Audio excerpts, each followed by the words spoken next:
In episode 488, Ryan and Jose catch up on Hellraiser and Night of the Zoopocalypse news. Plus, we review the question from a new fan, where should I start? This is the Clive Barker Podcast, where longtime fans Ryan and Jose interview guests, bring you the news, and take deep dives into Barker-related stuff. This episode is sponsored by Don Bertram's Celebrate Imagination. Don Bertram is a longtime friend of Clive and advocate of his art, but Don's unique and inspiring paintings are for sale, and over 50% of the proceeds go to the Arts and Medicine program at the Texas Children's Cancer Center. There's even a paver in Washington, D.C. representing Celebrate Imagination. We're thrilled that this worthy cause is sponsoring our podcast again this year, and we hope that you'll consider looking over his Pinterest page and commissioning a painting of your own. For commissions, Don requires no money down, and there will be no obligation on your part. You can also head over to the Etsy shop to buy one of his books, like A Chimney Sweep's Tale, Celebrate Imagination, or The Imaginaries. Follow the link in the show notes, or click on the side banner, and let's see what's new with Don Bertram today.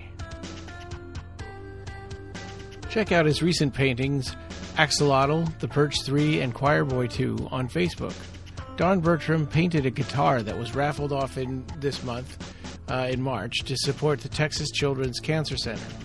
Check out his newest video on YouTube detailing the best Cutler gallery prints recently made public from our Patreon. Let's welcome our other sponsor, Ed Martinez, and his YouTube channel. Lots of great special effects videos and Barker-related content. What's the latest from Ed? Ed and Nina's most recent videos are Clive Barker and Bernard Rose at a 1992 Fangoria Weekend of Horrors convention. Of course, the best way to support this podcast is through our Patreon at patreon.com/BarkerCast589. Our subscribers will get exclusive access to content not available anywhere else, like our Collector's Corner video series, rare Barker videos, and early behind-the-scenes stuff. Plus, backers in the $10 tier will also be able to choose an episode topic, and we might mail you something once in a while, depending on your location. Our supporters also get access to the exclusive channel in our Discord server. We'll be forever grateful if you consider helping us out and subscribing to our Patreon. So what's new on Patreon? We want to thank our Patreon supporters, David Anderson, Eric Vanderholt, Daniel Elvin, Amanda Stewart, Bradley Gartz, Marcus, our returning sponsor, Don Bertram, Celebrate Imagination, and our new sponsor, Ed Martinez, and his YouTube channel. Thank you. And you can now see on our Patreon channel, Ed Martinez's Trick or Treat Studios Hellraiser figures video. So you can see a sneak peek at the prototypes of Trick or Treat Studios Hellraiser figures, which is pretty cool. All right, let's get started. Welcome. This is episode 488 of the Clive Barker Podcast. And how's it going today? Hey, Ryan. It's going well. We're doing a little news episode today. Yeah. I've been starting a new job, and I haven't had a chance to watch Night of the Zoopocalypse yet. I did look, and I did tell you that it was available still near me, but the cinema that's available it's almost 20 miles out. So I haven't had a chance. I've been starting a new job. It's been like 4 weeks of training. Next week is going to be the final week of training where we actually start doing all our work that we have to do. So it's a big final assessment. So I've been a little busy with that. I've been a little kind of get home and just go to sleep and then wake up at 6:30 in the morning to go back to it. So unfortunately, I haven't been very active with the podcast or the blog, and I'm sorry about that. But I think this coming week we'll be able to catch up on, more stuff for the blog and the Patreon.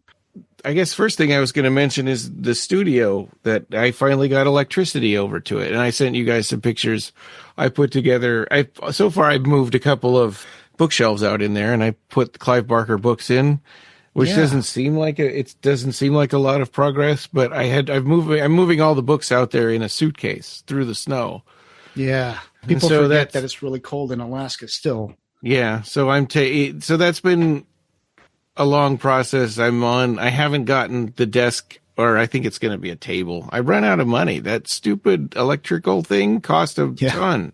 And they never sent me a bid, even though I've been asking for it since October, and they finally got it done. and it was $14,000 to hook up the electrical to it. Wow. Okay. So that's kind of all the money we had for the rest of the project. So I'm not going to be buying a bunch of furniture and stuff now. I'm just going to use whatever we have and maybe buy furniture later. Yeah. So we've got a Sam's Club table that's got paint all over it, and I'm just going to put a tablecloth on that for right now and put the computer on there. But it's not in there yet because I want to finish putting more things on the bookshelf. I'm also kind of noticing.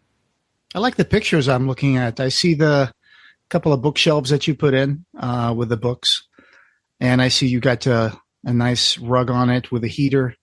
I bet it gets really cold in there. How is the insulation on that thing? Is it comfortable? It's good. Yeah. The space heater doesn't have a temperature thing on it. The thermostat just says max or 0. Hot, and so I have to keep playing with it to try to get it where I want. So right now it's 62 in there. Nice. And when I turn it up, sometimes it'll get to 80. And so I have to keep on trying to get it at the perfect temperature, which is not easy. I keep overcorrecting. I see Yabu is on one of the windows kind of keeping watch. Yeah. Yep, he's sitting by the little temperature sensor, and I can monitor that from my phone, so I can keep an eye on the temperature on it. Yeah, it looks very cozy in there. It's pretty nice. Do you plan on doing anything to the walls, or maybe are you worried about humidity or anything in there? Nah, I'm going to have 5 TVs in there, though, and so that's going to take up a lot of space. Yeah. For video game consoles and the Laserdisc player, and I'm going to set up the Amiga again because that's been in the garage for a couple of years. Oh, yeah. It's going to be a nice little man cave, but outside of the house. Yeah. And I've been checking my internet speed out there because it's, it goes across 2 Wi-Fi relays before it gets there. So I have 500 in the house, but it's 100 out there. Which I guess 100 is okay, right? Yeah. Have you considered that you might get one of those, I have these, when I moved to this house, I got a really long, flat, 100-foot Ethernet cable. Yeah. Have you thought about maybe running one, maybe when the spring comes, maybe dig up, put some PVC piping underneath with a cable inside, and maybe you could get a Ethernet cable into the thing, and then you would have the full from speed in the house. Yeah, that's just an idea. Yeah, well, I want to talk to the internet company about what I could do, because where the line comes in on the house is right next to there. But then they run a wire all the way around the back of the house, and then across the side and across the front on the opposite end, and then it comes in through the living room in the front of the house, and so it's super far. Where the router is super far away from there, but where the actual internet line comes in is really close. Gotcha. So I want to talk to them and see what my options are. That's a good idea. It sounds like everything they tell me, they want me to buy a second service, but they're always going to hit you up with that. Yeah. Like this house, as you know, I'm in the basement. This is where Studio 2 is. And the router is upstairs. So what I had to do was I found out that this house had one of those chutes in a bathroom where you can throw the laundry into the basement. So since my router was next to one of those bathrooms, I kind of ran a little cable on the floorboards and over the door frame and into the bathroom and down that chute. Opens a little door. I threw it in, and then I brought it down here to the basement, and I plugged it into my computer. So it's a little janky, but it works. So that's going straight from the router into the computer. That's right. Ethernet. So what is your internet speed doing that versus Wi-Fi? Well, Wi-Fi is always going to be a little weaker, right? It's not going to be like the wired thing. Yeah. So I don't think I have as much broadband as you do. Okay. In fact, if I look at my broadband, it's probably going to be let's see. I think I have 30 megabits per second. Okay. Wait, nope, more like 80 megabits per second according to my speed test. That's pretty good then. Yeah, so maybe I can get along with 100. I mean, Jennifer's not wanting me to spend any more money now after the thing with the electrical. And it's a temporary line, that has to get buried later when the weather thaws out. So it's like we're expecting it to be finished, and we're didn't expect it to cost so much, and they never gave us a bid. And yeah, 14,000. Wow. Yeah. Yeah, my internet is like 93 download to 20 upload megabits per second. So it's kind of the same as what you have out there right now. Yeah. Yeah. So maybe if I run a line if I can figure out how I can run a line out there, then I could get it. Oh, you'll definitely get more than 100. Yeah, if you get a line. Yeah, we have fiber optic since a couple of years ago. Oh yeah, that's the best. Fiber optics is the best stuff, really. Yeah, it's just the problem is just being so far away from the router that. Yeah, but it looks really cozy in there. I'm seeing the pictures. Are you going to add them to the show notes? No. Or maybe I'm going to make a video of the whole thing when it's done. It's done, yeah. Yeah, which I expect to have a lot of it done this weekend. Yeah, I could imagine all these, like, I see that the little office that you have, the little, what do you call it? Like what would you call this? Like a shed? I call it a studio shed. A studio shed, yeah. It was built so that it could be easily converted into a tiny home. Mm-hmm. And it has a pitched shed roof, so that you could have a sleeping loft up above, but it's just, there is no loft, so it's just an open ceiling. Gotcha. It's a 14-foot ceiling. It's got a bunch of windows in there. Yeah. I'm a little concerned because really that's right against the alley, so people can look in there. But oh yeah, you should probably find a way to put some curtains on it. Yeah, that's going to be this weekend too. And there's a lot of room in there for you to hang posters and stuff and TVs, like you said. Yeah. Well, the windows are kind of in the way of the TVs. Yeah, so they're going to sit on entertainment centers, and all the game consoles and stuff are going to go on the entertainment centers. And then I've got shelves that I'm going to attach to the walls to put all the games and stuff, and movies and CDs. You're going to have to make some decisions about some windows might end up not being used. Yeah, at all. I think a lot of them won't be. Just the up high ones will. And you got to worry about security as well, safety and stuff. You don't want anybody busting in the middle of the night and stealing a bunch of your and stuff. we have a motion sensor thing that Vivint set up in our house, which we never turn on because we have a cat, so it doesn't make any sense. So I want to move that out there, and then just disarm it when I go in there. All right. Well, it looks like you're doing some good progress on Studio One of the BarkerCast. Yeah. And how much snow do you still have there? Is it still like... It's a couple of feet, I think. A couple of feet. We've had, every once in a while, we'll have a day where it gets over 30 and it starts melting a little bit. Yeah. But there's still a lot of snow. That is a lot of snow, 2 feet of snow. Yeah. I'm so lucky that Cleveland today, it's kind of sleety and rainy, but it's not, haven't seen actual snow on the ground for over a week now. Today we're going to do a little bit more news, right? Do you want to talk about anything else? Well, yeah. So you mentioned it before. Episode 500 is coming up, so we wanted to talk about that. I put feelers out there in our Discord and in our listener group. What would you like to see us do for our 500th episode? Because typically, what we've done, right, for 100 mark, episodes is we've had a big Zoom chat with all of these people that we've interviewed in the past and stuff, and open to the public, which was a terrible mistake. With varying degrees of success, yes. Yeah, well, I mean, the terrible mistake part is that rando weirdos get on there. We love having our listeners join us. That's great. It's just the randos that put horrible things in there, as their profile picture. That's terrible. Yeah, like last time there was on the sidebar that showed who the people were, kept moving up and down. People were coming in and leaving and coming in and leaving. And I'm trying to remove one of the bad people, and it was moving up and down as it was a moving target. And you're like, Ryan, why aren't you getting rid of that Cindy person? And I'm trying, and I panicked, and I clicked on Bradley Gartz, who's a great longtime listener and friend of ours. Right. I clicked on him, and I accidentally removed him instead of the bad person. It happens. Yeah, those are a bit hard to manage. Yeah, I don't, and I like what we did. I mean, it stressed me out. I think we should probably try to do something different, but I don't know what yet.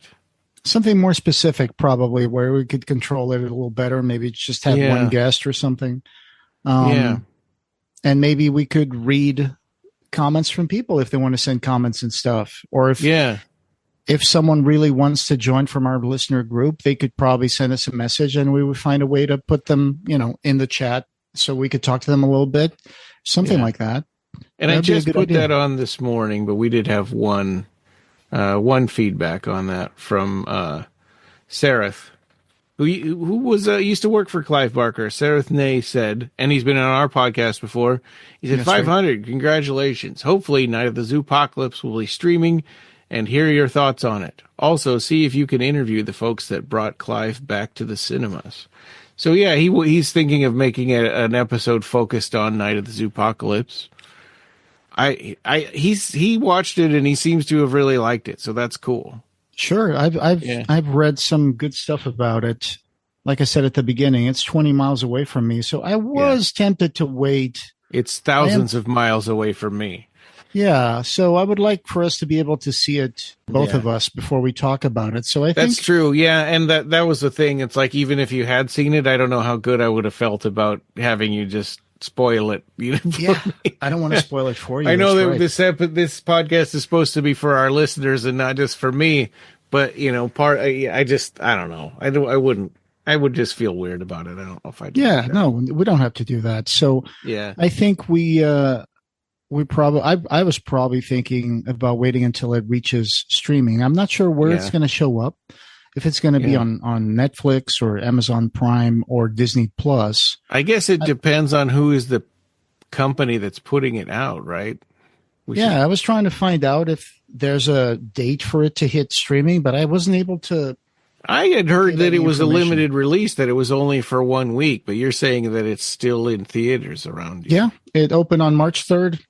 Yeah. Now it's March 22nd as we record this, so it's still available about 20 miles away from me. Still, I thought it only had 1 weekend or maybe 2 weekends, on the, surrounding 1 week, but I guess not. Yep. I just haven't had a chance to go to the movie theater that much. And I've kind of got the bad habit through the pandemic, right? To wait until it hits streaming and then watch it at home in the comfort of my house. Yeah. And the last movie I saw in the theater was probably Nosferatu around Christmas time of 2024. Right. That was the last one. It's already March. What happened to the year, man? What happened to 2025? It's March. It's end of March. Right. Like the first quarter is almost done. Yeah. It's crazy. Yep. I guess our next part is that Skype is going away. As of May, Microsoft is shutting down Skype so they can focus on Teams. So I know some people in Reddit said that they were merging Skype into Teams, but I don't think that's happening. I think Skype's just going away and they're going to just focus on Teams instead. Yeah, what I understood this morning when I found out, when I was asking you, like, hey, we're doing this on Zoom or Skype? Yeah. And then I looked up Skype, and when I opened it up, there's a little bar on the top that says Skype is going away in May. Yeah. And I clicked on that, and apparently you can probably save your contacts from Skype onto Microsoft Teams. But honestly, I don't use Teams that much. Well, it's probably just because it's using your, because it's a Microsoft account, and so they would transfer over anyway. But the thing about, Teams is for work. There was one time, I don't remember if we tried to use, it was either this podcast or a D&D game where I tried to use Teams because I just learned about it from work. And it's like, it's really focused on like people being inside of the same network and stuff. I think so, yeah. It's really difficult. You can make it work outside, but it's, outside of your network, but it's really hard. And so it's like, it doesn't, I don't know. I'm already paying for Zoom anyway, so we might as well just keep using Zoom. I think that's a good idea. We haven't used Skype in this year at all. I mean, we did some last year, and it kept getting worse and worse. Yeah, you remember getting robot voices and having dropped calls, and I think because Microsoft stopped supporting it. Yeah, I remember we were having some technical issues with Skype. So you know, and we were trying to figure out, if it was like my internet or your internet, and the truth was it's just Skype. It's just Zoom always works perfectly, and Zoom has higher fidelity and stuff. What's going on? It just Skype drops your calls and turns people's voices into robots, and your voice will drop out for 30 seconds, and then it'll hurry up and catch up, and then you're talking really fast. It's just a bunch of stuff like that. No, it's much better. I mean, since we started using Zoom, it's been much more useful. Like you said, better fidelity. We get to download it with video and everything, so it's much better. Yeah, so we always have the option of making a video episode, which we do often. I think this one's going to be audio only because it's just news. But, when we interview somebody, and then honestly, if we're doing an interview and it's a video thing, then it saves me from editing because it would look weird on the video if we're cutting stuff out. Right. Yeah. But let's think about continuing with Zoom. I think that's the best one that we can use. And also, there's more ways of customizing Zoom than there are of customizing Skype. So March 8th was the 29th anniversary of Hellraiser Bloodline, according to Pete Atkins' post on his Facebook page. Yay. I know. It's always great. Yeah, so happy 29th anniversary. So it'll be a big one next year. The last theatrically released, well, I guess it's not true anymore, but at the time it was the last theatrically released Hellraiser. Is that what? Oh, yeah, all the way until they did the one screening of Hellraiser Revelations, right? That's right. I guess now if that even counts. Yeah. One quick thing that Pete sent us was that we have a correction here. The 20th anniversary edition of Hellbound Heart was done by Earthling, not Subterranean. So I think we mentioned that in one of the previous episodes when we had. After he wrote that, I put a correction on the YouTube video on every post that I made about it. Cool. Yeah. I just realized that. I'm also considering re-editing that stupid video now. I'm embarrassed that I did that. Oh, that's fine. And it's something that I knew, for a long time I knew that. And then it's just like you get tired and you don't, and you forget. Yeah, no worries. Earthling hasn't done a whole lot of Clive Barker stuff. That might, as far as I remember, that maybe that's the only one. Well, I didn't know that you had gone back and put all that stuff. So that's great. Yeah. Never mind that little correction. Yeah, other things that are going away. Hellraiser is leaving Dead by Daylight, right? Yeah. According to Gamerant. I know that Rob Ridenauer was playing that when that game came out, right? And then there was announcement for Hellraiser stuff. So I bought the game for the PlayStation 4 at the time, and I downloaded these Hellraiser stuff to add to it. And I, as a new player of this game, I couldn't get anywhere where I could see it. So it just felt like I just threw my money away. Right. Well, that's true. I am looking at the actual website from Dead by Daylight. They still have now a last chance sale to get the Hellraiser character. It says here that this was announced on March 4th. They said he came and now he must go.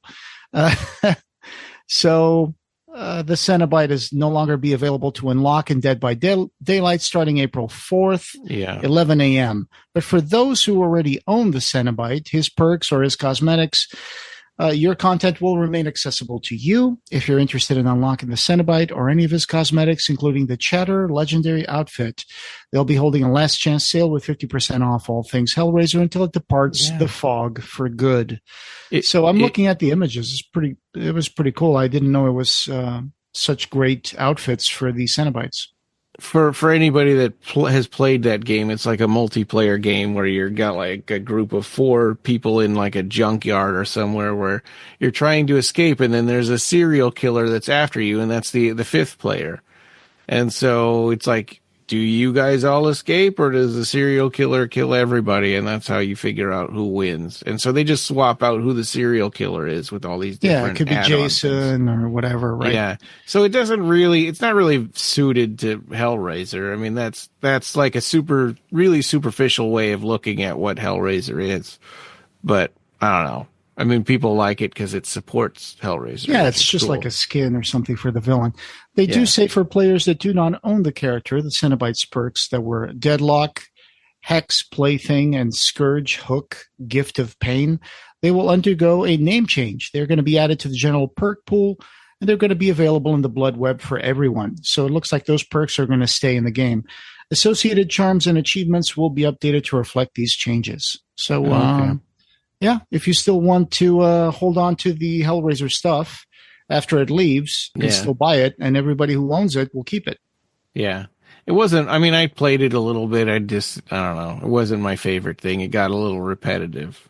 Yeah, I never played it, but so it's like what? You're in the junkyard and you have to find the pieces of the car keys and the fuel and all that stuff, put all that together so you can leave? Yeah, to make the gate open, I guess. Gotcha. Yeah, and then like if the killer catches somebody, then they sacrifice them to some whatever evil god or something, and they get more powers. Okay. So, speaking of Hellraiser, there are Hellraiser toys being put out by Trick or Treat Studios, which is pretty cool. I put a link to their website, but you can't really see the Hellraiser toys yet on their website. You can see pictures of them from a New York City Toy Con. I think that's what it's called, right? Toy Fair, yeah. Toy Fair. New York City Toy Fair. And Ed Martinez made us a video of pictures from the person who was in the Toy Fair booth for Trick or Treat Studios. That's right. Of the prototypes of the Hellraiser figures, and they didn't have paint on them yet, but they look really good. Like we were talking about how the features on them, you can make out like that. Oh, that's Doug Bradley, and that's Grace Kirby. Grace Kirby, yeah, right. The fact that on a toy you can tell that it's Grace Kirby instead of Barbie Wilde says a lot for their ability to sculpt these things, right? Because even people in real life watching the movies, some people don't know the difference. From what I was told, I think these were 3D sculpted and then 3D printed. So that's why they're just flat gray prototypes. Looks like they're coming in 2026. And soon we might have pictures of early paint jobs that they're considering for the figurines. So if we do get that, if Ed gets us any scoop on that, we'll be sure to share with you guys as well. Yeah, and of course there's a video of those pictures in our Patreon. If you want to take a look at that, I'm considering making that open to the public because I think I've found some similar pictures or maybe the same pictures elsewhere. So sure, we'll see if we might just open that up. So it's exciting. Yeah, it's exciting. Like just 3 weeks ago, when the Toy Fair started on March 1st, I think. Those pictures started popping up everywhere, right? So it would be great to go back and get a new revamped sculpt of these, because the NECA ones they were cool, but these look an extra level of detail. Than the other ones. Exactly, and in fact the Pinhead in this sculpt is in the same like pose as the NECA one, as the most recent NECA one, right? With Pinhead holding the puzzle box and stuff. Right on. Yeah. But that chatter looks amazing. But the face details are what's impressive to me. Yeah. We have to I'm see also how they curious look like about their feet.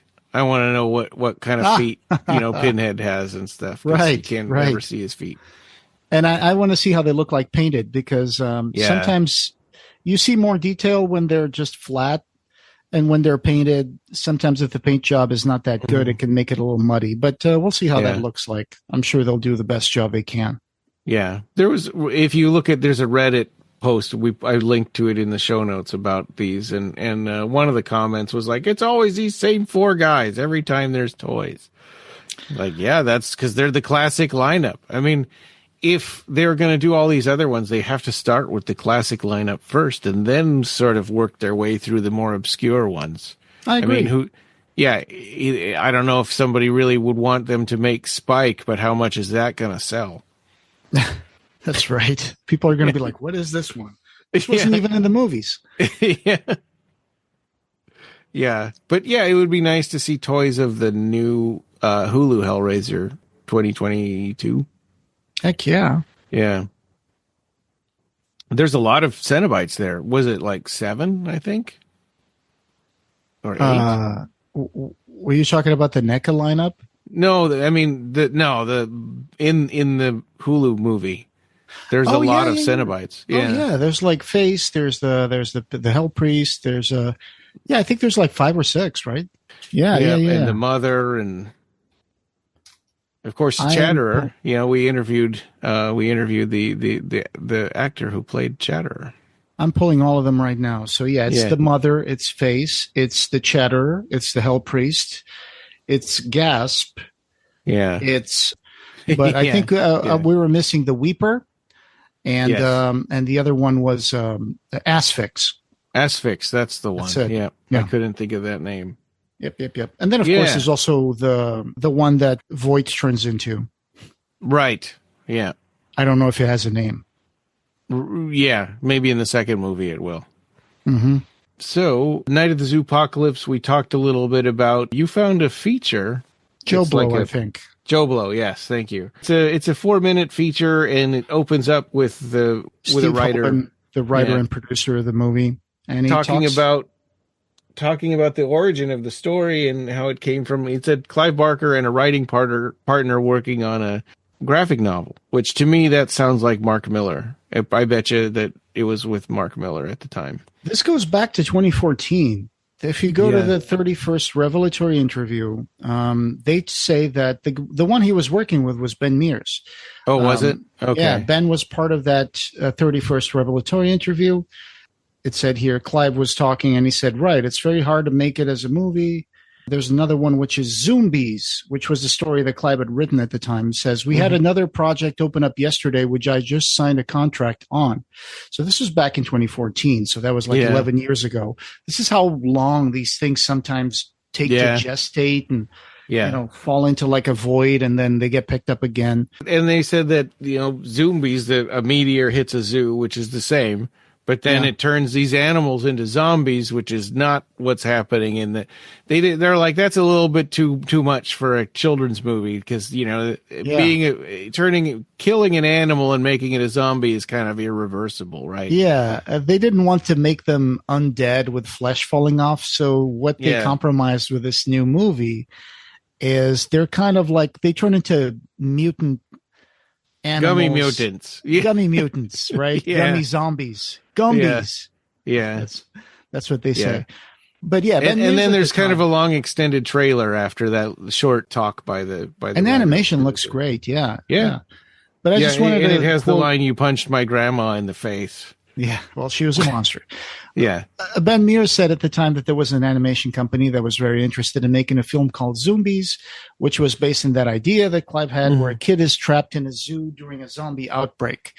And it's something that I wrote as a 2-issue comic just to see if we could do anything with it. And we ended up sending it to this company, and they went, hey, we're very, very interested in it. This is something we want to do.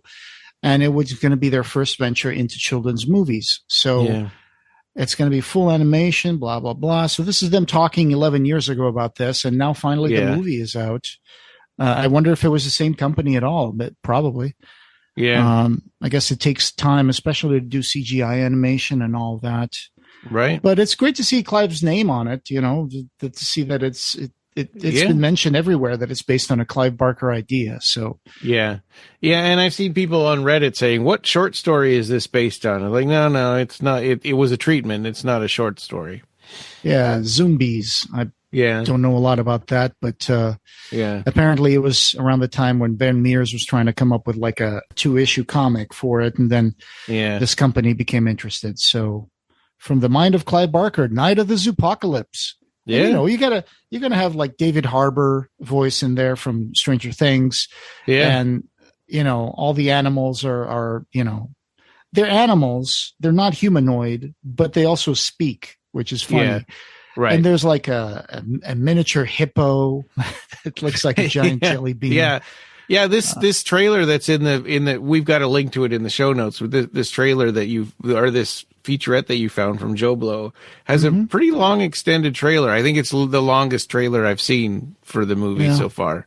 It's getting really good reviews, and the colors and all the animation and the models, they look very, very cute, very, very interesting. Yeah, I'm going to say a negative shout out to Regal Cinemas, because the one movie theater we have in Fairbanks didn't show it.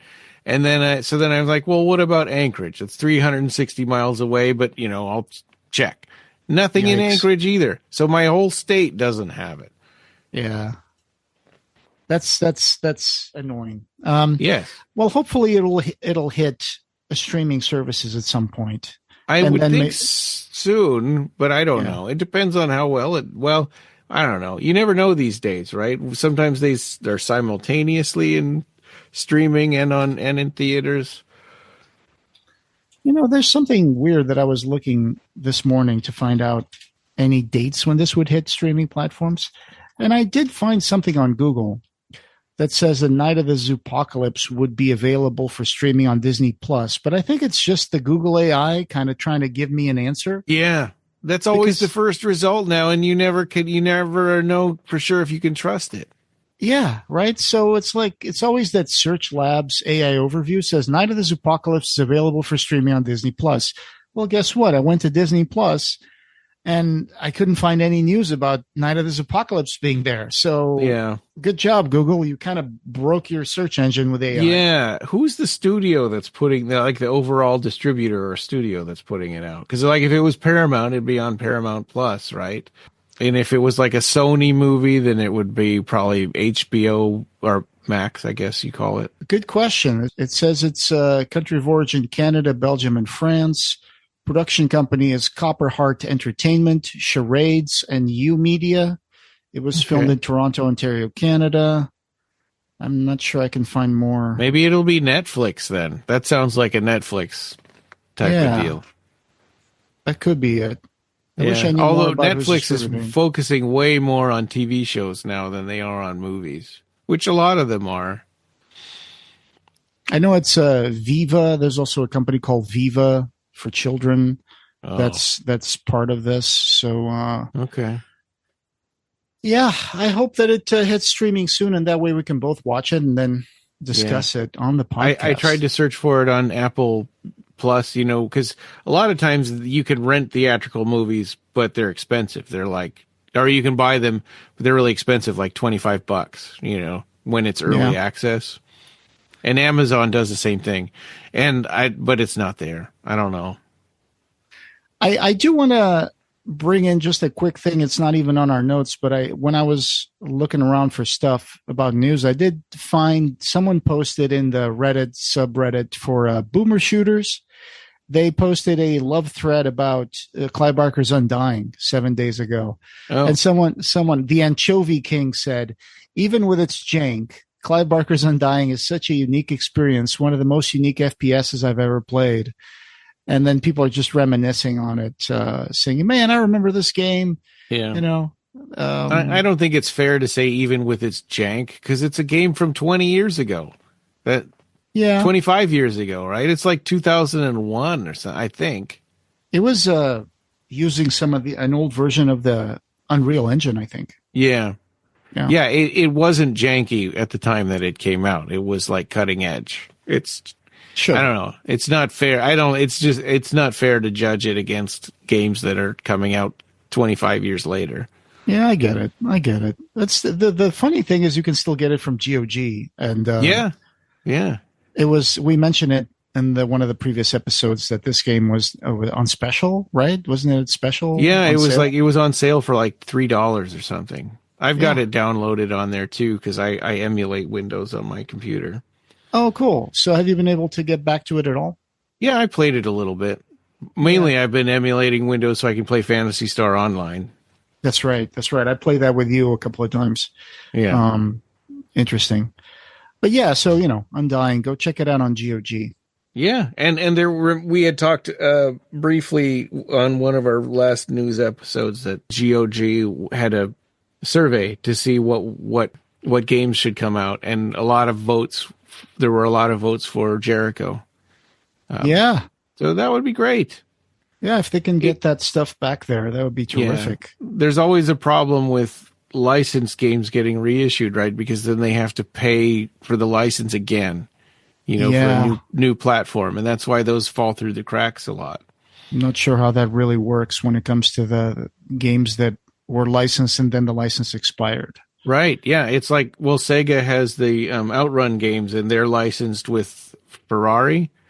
And so if they ever want to make a new game, they have to re-up their license with Ferrari again. And so it's, and so they'll even have like a new digital game on Xbox Live, and then the license runs out. So they pull the game from the store. Yeah.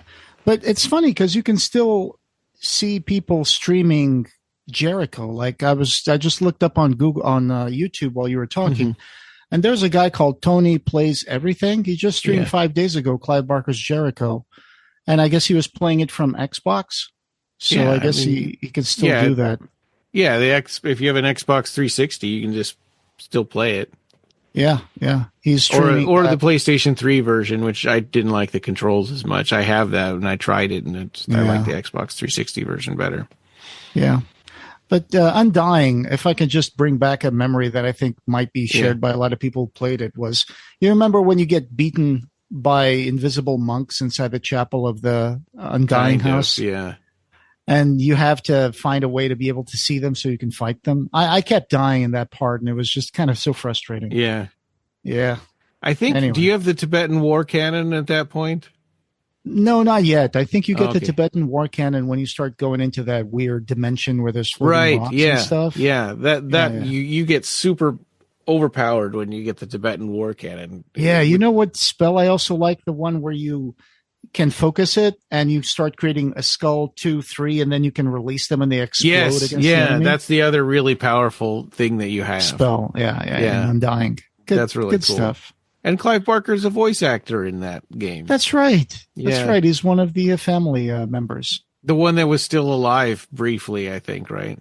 Yeah. Who calls the guy to Jeremiah Covenant?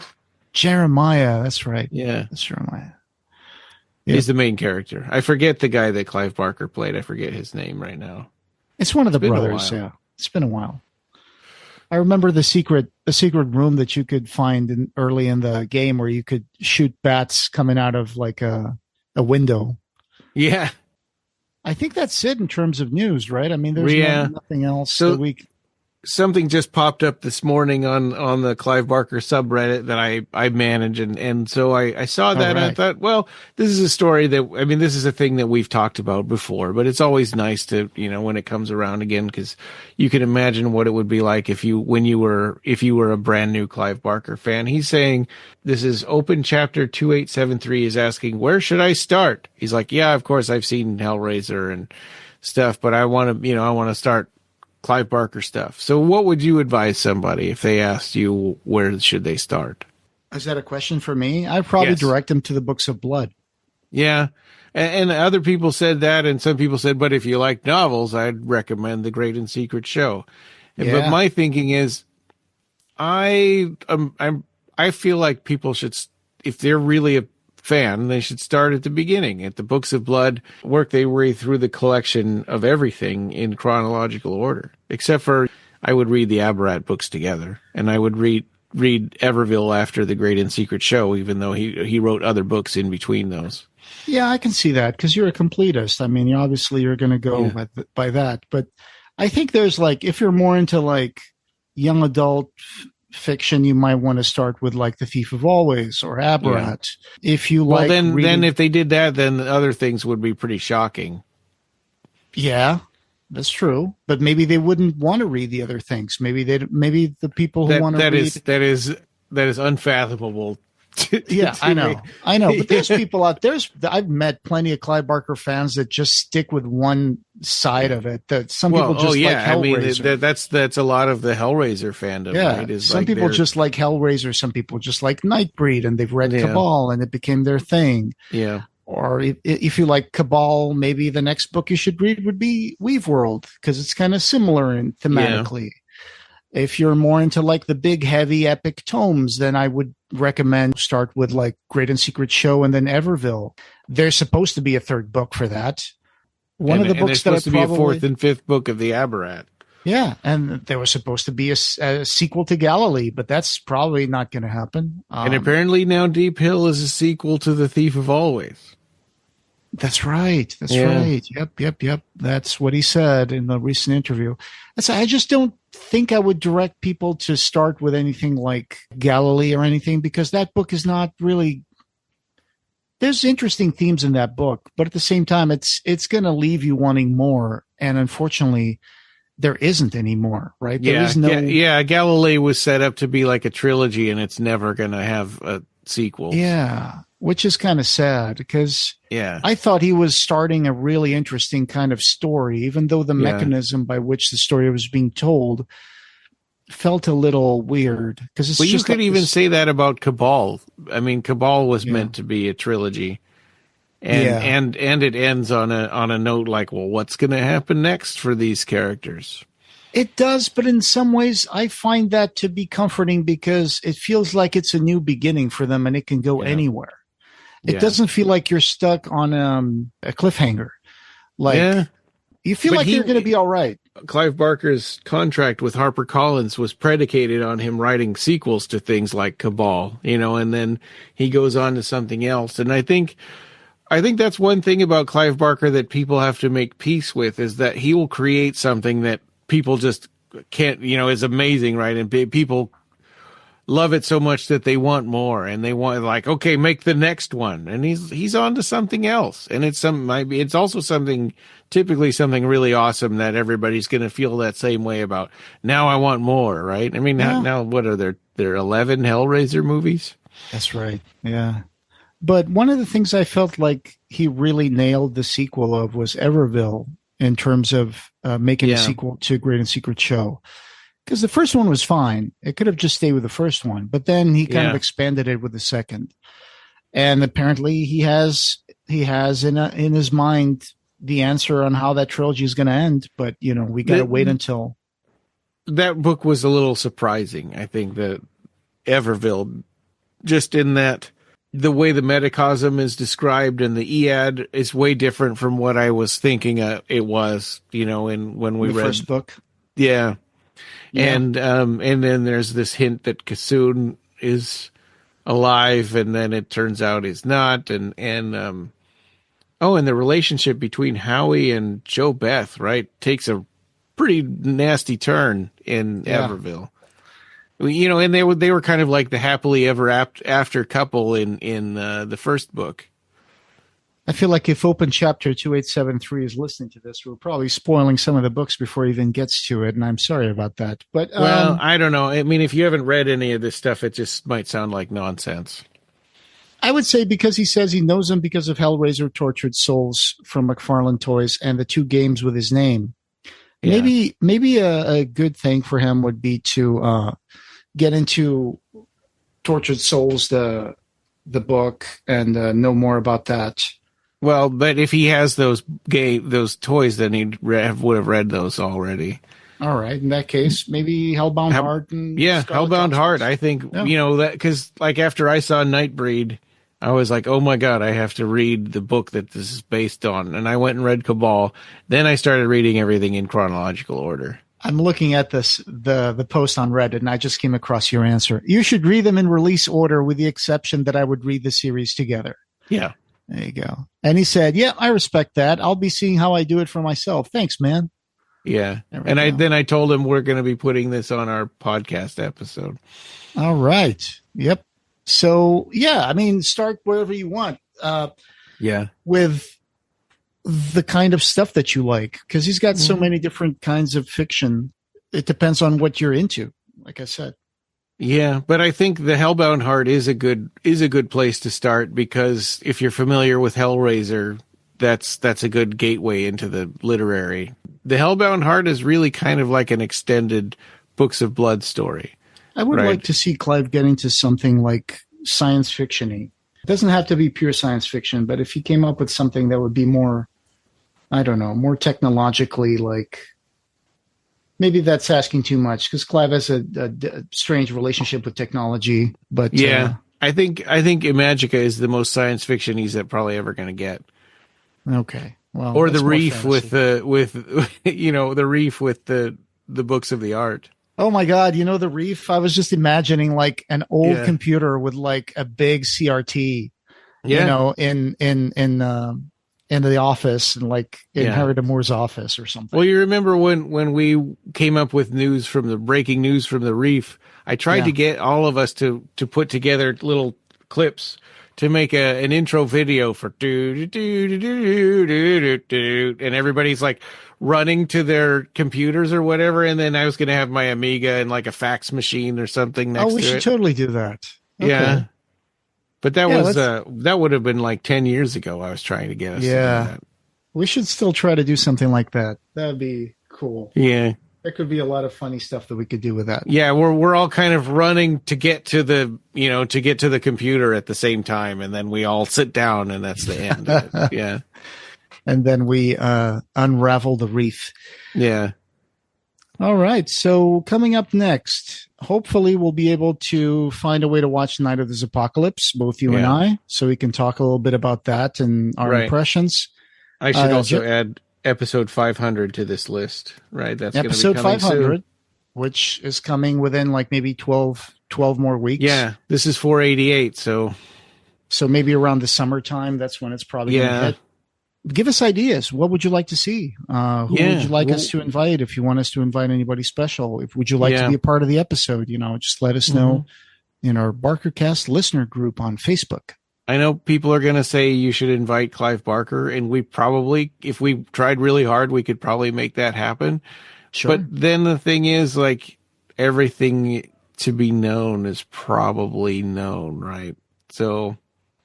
yeah, and it's always hard to be able to schedule that ahead of time. I mean, every time we spoke with Clive, it was either planned out through a long time until we could actually reach him, or it was a spur of the moment thing that just happened out of nowhere. To plan something like that, maybe we can try. I don't know. Let's see what we can do. Yeah, I mean, that's always on the table, and it's something people always ask us. Have you ever had Clive Barker on? And it's understandable because that's the name of our podcast and everything. Yeah, but the Nintendo podcast doesn't have Miyamoto show up all the time. Right. Yeah, we can think about that. I think that's definitely one of the options that we could do. But of course we want to hear from our audience. What would you guys like episode 500 to be if you have any ideas? Yeah. Send them over. We want this episode to be a celebration, so we want other people to be a part of it as well. Yeah, Jericho Squad's going to come back here pretty soon, and then the Book Club of Blood. The next one is going to be the top story in Volume 2, Dread. There is no delight the equal of Dread, I've heard, unless it's someone else's. Yeah. And this podcast, having no beginning, will have no end. Thank you for joining us, and we hope you have subscribed or followed our podcast. You can find the Clive Barker Podcast wherever you find audio. Show notes for this episode, as well as news and reviews, can be found at our website at www.clivebarkercast.com. The Clive Barker Podcast, or BarkerCast, is an independent editorial podcast and blog that's not affiliated with Clive Barker or Seraphim Inc. This is a labor of love by the fans for the fans.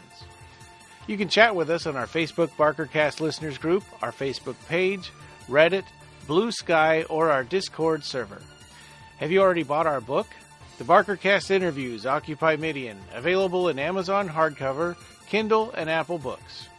Join our Patreon and become a patron to get access to exclusive stuff, pick an episode topic, or maybe join in the discussion. You can also buy a t-shirt in our TeePublic store. Just go to teepublic.com/stores/BarkerCast. Leave a voicemail for us on the SpeakPipe link on our blog, and we might put it in the episode. Opening and ending music generously provided by Ray Norrish. Thanks for listening.